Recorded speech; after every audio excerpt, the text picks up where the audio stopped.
ঘরে থাকা অল্প পরিমাণে মুরগির মাংস আর ময়দা দিয়ে খুবই সহজ এবং মজাদার নাস্তার রেসিপি।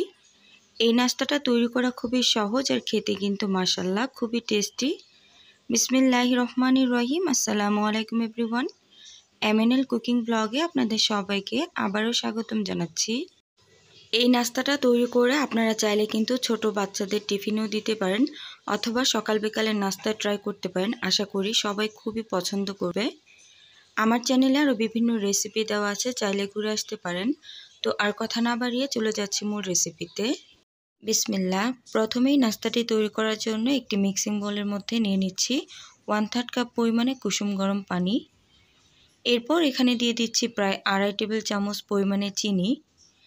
এখানে অবশ্যই কুসুম গরম পানিটা ব্যবহার করতে হবে। দিয়ে দিব 1/2 টেবিল স্পুন পরিমাণে ইস্ট। অবশ্যই ভালো মানের ইস্ট ব্যবহার করার চেষ্টা করবেন। স্বাদ মতো লবণ এবং 1 টেবিল চামচ পরিমাণে গুঁড়া দুধ।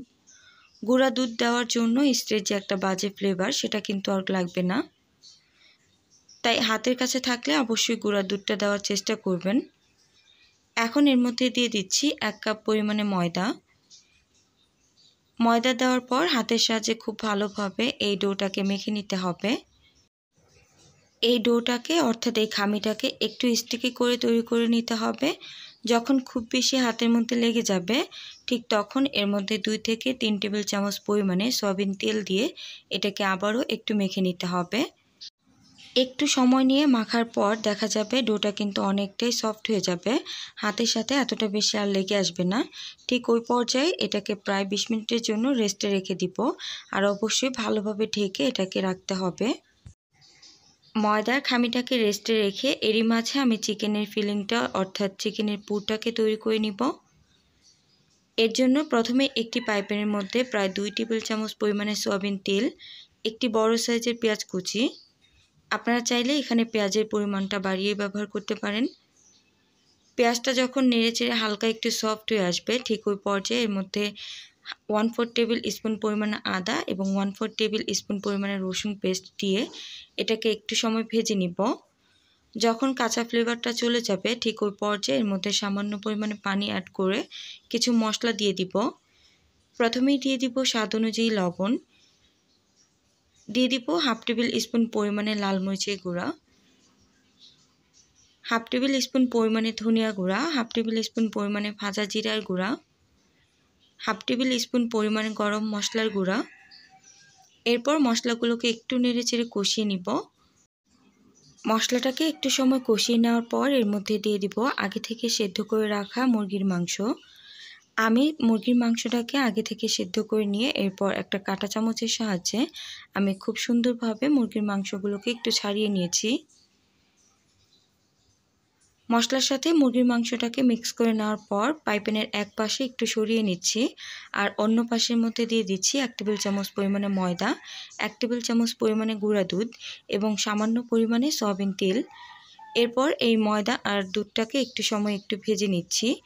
এরপর এর মধ্যে পরিমাণ মতো পানি দিয়ে আমি খুব সুন্দরভাবে চিকেনের সাথে মিক্স করে নিচ্ছি। চিকেনের এই ফিলিংটা এভাবে তৈরি করলে খেতে কিন্তু মাশাআল্লাহ অনেক বেশি টেস্টি হয়ে থাকে।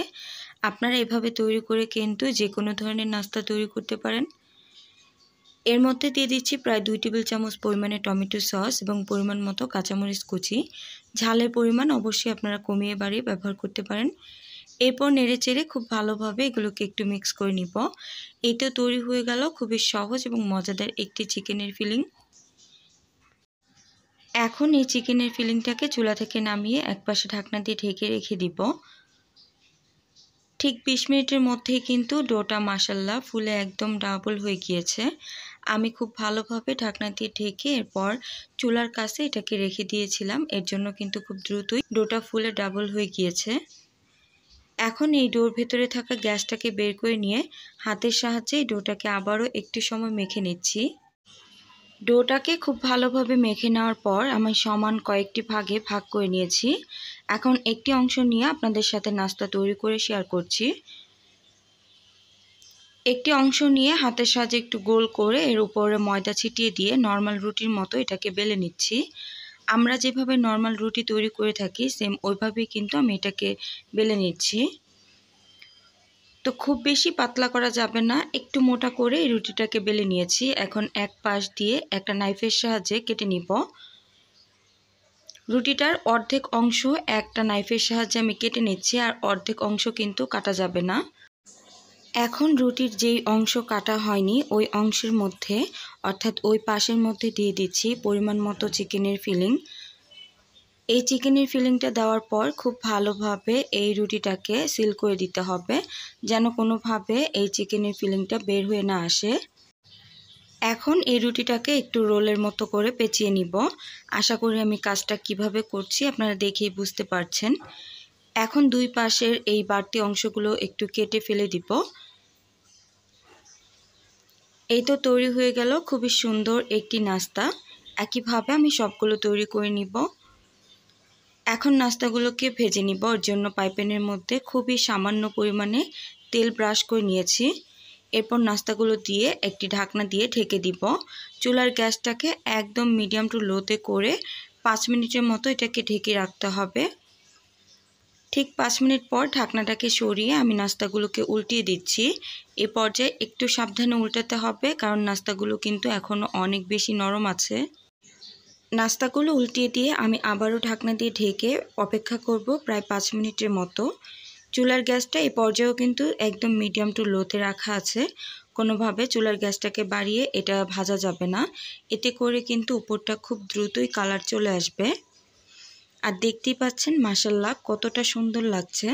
এই নাস্তাগুলো দেখতে যেমন সুন্দর হয়েছে, খেতে কিন্তু এর থেকেও অনেক বেশি টেস্টি হয়েছে। একইভাবে আমি সবগুলো নাস্তা তৈরি করে নিব।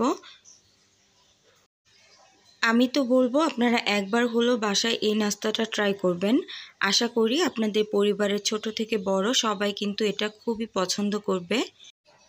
এই নাস্তাটা আপনি বাসায় যদি কাউকে তৈরি করে খাওয়ান, সে কিন্তু এটা বারবার খেতে চাইবে। তো আশা করি আমার এই সহজ এবং মজার নাস্তার রেসিপি আপনাদের কাছে একটু হলেও ভালো লেগেছে। যদি কোনোভাবে ভালো লাগে প্লিজ অনুরোধ করব ভিডিওটিতে একটি লাইক দিয়ে চ্যানেলটিকে সাবস্ক্রাইব করে পাশে থাকা বেল আইকনের অল অপশনে ক্লিক করে দেওয়ার জন্য। এতে করে আমি যখনই ভিডিও আপলোড করব সাথে সাথে আপনার ফোনে নোটিফিকেশন চলে যাবে। নাস্তাটি আপনারা একবার হলো বাসায় ট্রাই করবেন, আর অবশ্যই নিচে কমেন্ট করে জানাবেন আপনাদের কাছে কেমন লেগেছে।